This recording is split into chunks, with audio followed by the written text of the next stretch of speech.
Hello everyone, দেখতেই পাচ্ছেন আমি গাজর ছুলছি। তো আজকে আমি আপনাদেরকে দেখাবো গাজরের পায়েস। তো তার জন্য গাজরটাকে ছুলে নিয়েছি, দেখলেনি। এখন এটাকে গ্রেট করে নিচ্ছি, সুন্দর করে এটাকে কুচি কুচি করে গ্রেট করে নিচ্ছি। আপনারা হাতের সাহায্যেও কুচি কুচি করতে পারেন। এরপরে কড়াইয়ে 2 চামচ ঘি দিয়ে তার মধ্যে চীনাবাদাম ভেজে তুলে রাখবো।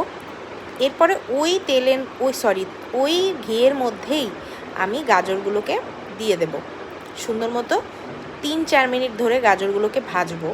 আর এখানে ওই গ্যাসের ফ্লেমটা লো টু মিডিয়াম থাকবে, কারণ কি বেশি ফ্লেম দিলে এটা মনে করেন যে কালারটা নষ্ট হয়ে যাবে। তাই সুন্দর মতো গাজরটা ভেজে নিয়ে এটার মধ্যে আমরা চিনি অ্যাড করব।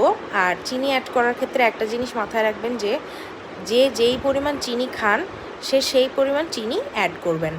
এখানে আমি 5 চামচের মতো চিনি অ্যাড করেছি।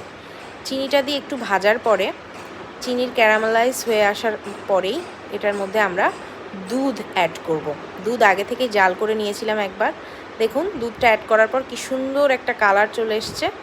এখন এটাকে কিছুক্ষণ জাল করে তার মধ্যে 2-3টে এলাচ হামলদিস্তায় থেতো করে এটার মধ্যে দিয়ে দিতে হবে। এটা খুব সুন্দর একটা ফ্লেভার দেবে গাজরের হালুয়াতে।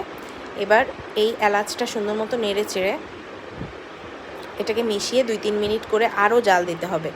তো এটা 2-3 মিনিট জাল দেওয়ার পরেই দেখবেন এটা খাওয়ার উপযোগী হয়ে এসেছে।